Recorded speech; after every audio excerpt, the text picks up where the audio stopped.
Today we have the distinct honor to again welcome Senator Dік Dурбін. Thank you. Thank you. And it's always a warm welcome, and I know that it's based on our shared concern about the crisis in Ukraine and the threat beyond Ukraine of Putin's expansion into other countries.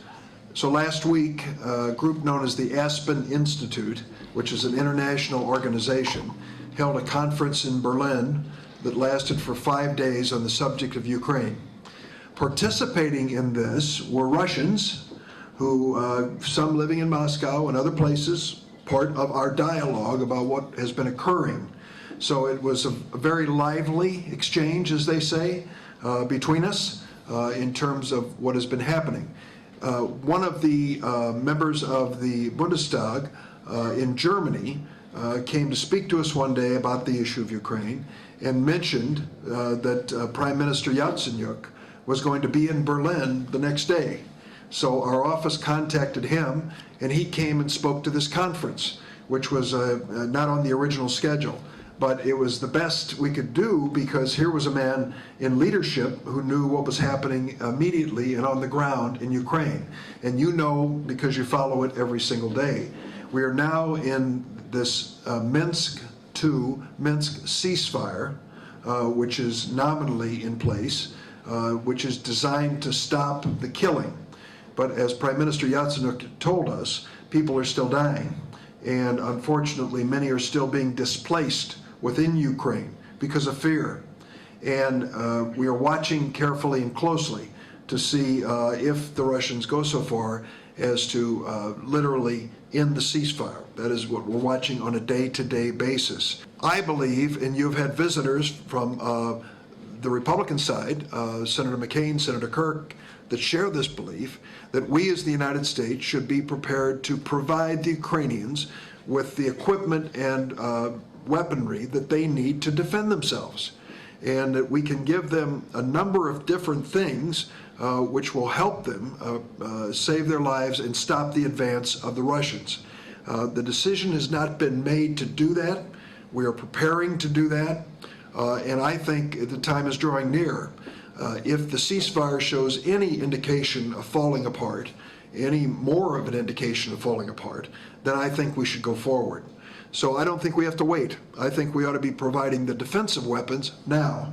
And before we take the step into the lethal weapons, we wait for the first indication that this ceasefire is going to fall apart and get Ukraine ready to go. My family heritage is from the Baltics, and we are very skeptical of Moscow and Putin and what his goals are. And I might add that at our conference in Berlin, we also had representatives of Latvia in attendance there who were talking about their concerns. Our fear is that Putin, once getting a foothold in Ukraine, is going to move into other countries. The situation in Russia as we know it is serious on an economic basis. They are paying a heavy price from sanctions and the decline in the price of oil that has made their revenues go down.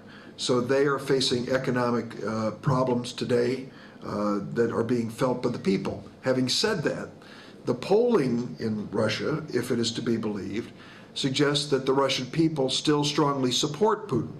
They are buying his arguments that this is a way Russia has to stand up to the West and not continually be kicked around and assert themselves by reclaiming Crimea, by invading Ukraine, and by these other actions. So I think it's a very mixed situation in Russia as to whether there's any domestic pressure that is going to result in Putin making any serious changes. So we are in a process when we return next week making a formal request to move those weapon systems forward. So that is my report to you at this moment. I'll be happy to answer any of your questions. I have a quick question regarding the ceasefire. At which point will you consider it to be breached? Because there's breaches that go on daily, including even the Russian side that don't communicate well with the OSCE and they don't really get to do what they're supposed to be doing. At which point do you say, okay, the ceasefire is broken? Well, that's a very important question because we know that no sooner was the ceasefire announced than there was advance by the Russians into Debaltseve. Is that right? Am I pronouncing it correctly? Yes. And now they are threatening Mariupol. And if we see advance into Mariupol, I think that is clearly a deal breaker. We see that he's amassing troops now near Kharkiv, and over 60,000 troops amassing. So we feel like this Minsk agreement, which we also believe won't hold very long, is giving him the time to build up and to make ready for a full invasion. So is that something the White House is watching? I can assure you we are. We have been monitoring this from the early days when they were seizing Crimea. We have satellites, observation aircraft, and other sources of information. And we watched as they were massing in Belarus, near the border, these Russian assets that appeared to be ready for a full-scale invasion beyond Crimea. I don't know if he's doing that to say to the West, if you try to stop us here, we'll take the whole country, or try to take the whole country.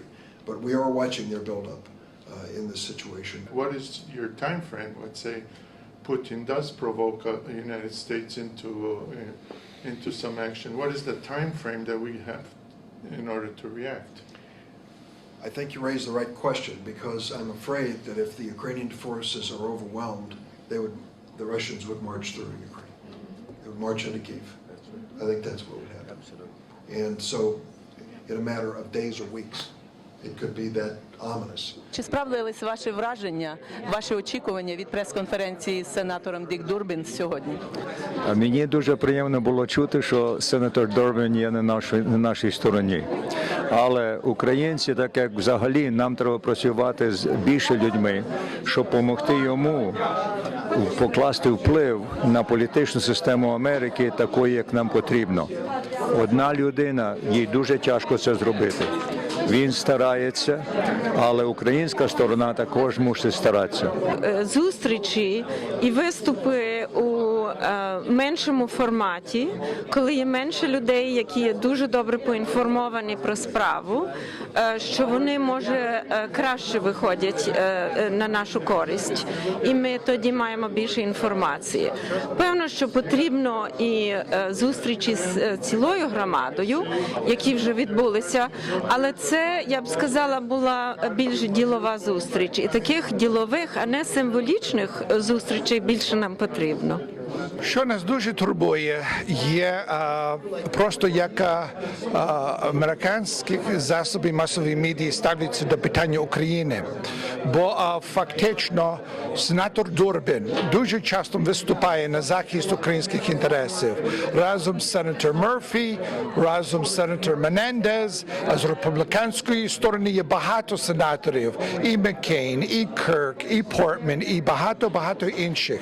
Але справа в тим, що вони дуже мало покривають в репортажі в американських медіа.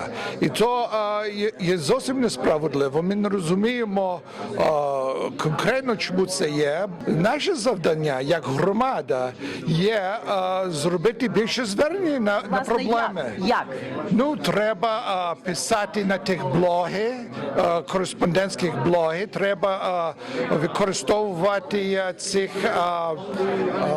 соцмедіа, в тому плані, треба їх контактувати і просто ставити їм питання, чого ви більш докладно не пишете про ситуацію в Україні. Ну, зараз на короткий час, на короткий термін, то одинокий спосіб то був би, щоб ми заливали телефонами і імейлс до Білого дому, щоб вони відчули потужність нашої громади.